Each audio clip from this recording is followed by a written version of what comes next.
Breaking news. Party మారిన 10 మంది BRS ఎమ్మెల్యేలపై Huzurabad MLA పాడి కౌశిక్ రెడ్డి సంచలన కామెంట్స్.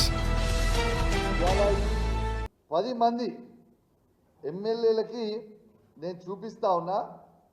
దానం నాగేందర్ గారు, కడియం శ్రీహరి గారు, గాంధీ గారు, ఇక మారిన 10 ఎమ్మెల్యేలు వెంకట్రావు గారు, పోచారం శ్రీనివాసరెడ్డి గారు, కృష్ణమోహన్ గారు ఉన్న 10 ఎమ్మెల్యేలు మీకు చేత కాకపోతే ఇగో ఈ చీరలు గాజులు కొనుక్కొని వేసుకొని తిరుగు రిపబ్లిక్లా. ఇజ్జత్ లేని వాళ్ళు, మీకు ఇజ్జత్ ఉందానే అసలు?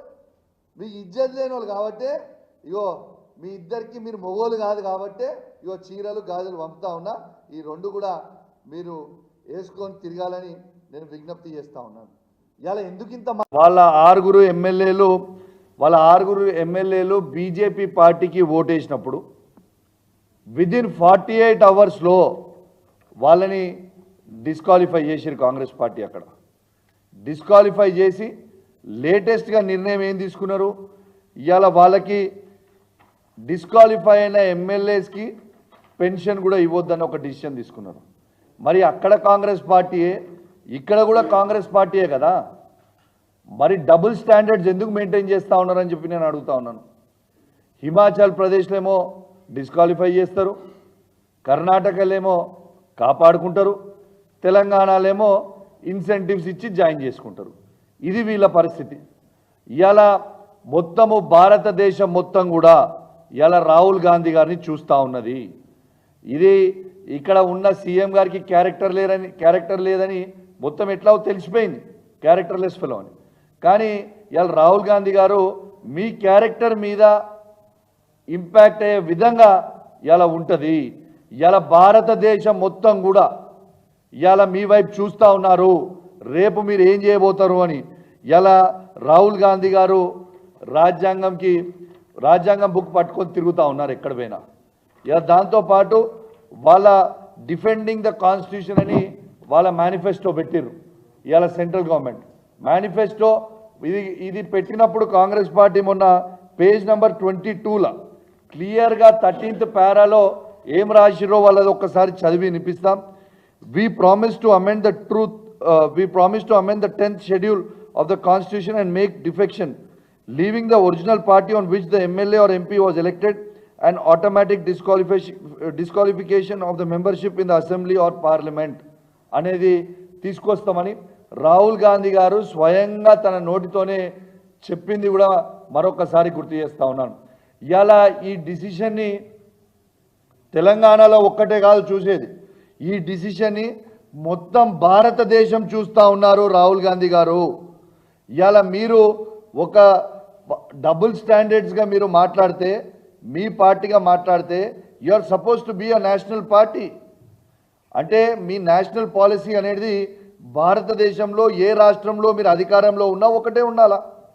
ఇలా హిమాచల్లో మీరు పవర్ ఉన్నది 3 రాష్ట్రాలలో, హిమాచల్ ప్రదేశ్లో, కర్ణాటకలో, తెలంగాణలో 3 రాష్ట్రాలలో మూడు దిక్కులు ఉంటాయి. అవి హిమాచల్ ప్రదేశ్లో డిస్క్వాలిఫై చేస్తారు, కర్ణాటకలో ఏమో కాపాడుకుంటారు, తెలంగాణలో ఏమో ఇన్సెంటివ్స్ ఇస్తారు. ఇదా ఒక నేషనల్ పార్టీ లాగా ఉన్నారా మీరు? అసలు మీరు సబ్ రీజనల్ పార్టీ లాగా బిహేవ్ చేస్తూ ఉన్నారు. రీజనల్ పార్టీ కూడా కాదు, సబ్ రీజనల్ పార్టీ లాగా బిహేవ్ చేస్తూ ఉన్నారు. ఖచ్చితంగా నిర్ణయం తీసుకోవాల్సిందే. ఈడ ఎలక్షన్లు రాక తప్పవు. మీరు 10 మందిని 1000 కోట్లు పెట్టి మీరు కొన్నంత మాత్రాన ఇవాళ ప్రజలు మొత్తం కూడా గమనిస్తూ ఉన్నారు. ఇవాళ రేవంత్ రెడ్డి గారు సంపాదించిన అవినీతి సొమ్ముతోని ఇవాళ మా 10 మంది ఎమ్మెల్యేలను ఒక్కొక్కరికి 100 కోట్ల రూపాయలు ఇచ్చి ఇవాళ వాళ్ళని కొన్నరు. ఖచ్చితంగా మీకు ప్రజలు రేపు బై ఎలక్షన్స్ రాక తప్పదు. ఈ బై ఎలక్షన్లు వచ్చినప్పుడు మీరు ఓడిపోవడం ఖాయం. ఇలా దానం నాగేందర్ గారు పెద్ద పెద్ద మాటలు మాట్లాడండి. దానం నాగేందర్ గారు మొన్న మాట్లాడుతూ ఆ రోజు నన్ను అన్నాడు, నిన్ను హైదరాబాద్ రోడ్ల మీద తిరగనీయమన్నావు. దానం నాగేందర్ గారు, మీరు హైదరాబాద్ రోడ్ల మీద నన్ను తిరగని అన్నారు కదా, రేపు మీరు ఇదే హైదరాబాద్ రోడ్ల మీద మిమ్మల్ని ఉరికిస్తాం. Just 1 month, just wait and watch brother. 1 monthలో ఉరికిస్తాం. మీరు ఖచ్చితంగా పాజిటివ్గా డిసిషన్ తీసుకుంటారని స్పీకర్ గారు కూడా ఖచ్చితంగా మేము రిక్వెస్ట్ చేస్తూ ఉన్నాం. మీరు పాజిటివ్గా డిసిషన్ తీసుకోవాలని నేను కోరుతా ఉన్నాను. ఎందుకంటే ఇవాళ కాంగ్రెస్ పార్టీకి కోట్ల మీద గౌరవం ఉన్నదా లేదా అనేది కూడా ఇలా మొత్తం కూడా తెలిసిపోతుంది. దీంతో ఈ 4 వారాలల్లో ఖచ్చితంగా ఈ 4 వారాలల్లో డిసిషన్ తీసుకోవాలని ఇలా నేను విజ్ఞప్తి చేస్తూ ఉన్నాను. ఇలా నిజంగా డిసిషన్ తీసుకోకపోతే కోర్టే స్వయంగా చెప్పింది, సుమోటో కింద తీసుకొని మళ్ళా కేసుని రీఓపెన్ చేసి మేము డిసిషన్ తీసుకునే పరిస్థితి వస్తుంది అని ఇలా చెప్పారు. కాబట్టి ఖచ్చితంగా డిసిషన్ తీసుకుంటారని నేను పాజిటివ్గా కోరుతా ఉన్నాను. ఖచ్చితంగా నేను చెప్తా ఉన్నాను, పార్టీ మారిన 10 ఎమ్మెల్యేలకు చెప్తా ఉన్నాను, 101% మీ నియోజకవర్గాలలో బై ఎలక్షన్లు రావడం ఖాయం ఖాయం ఖాయం.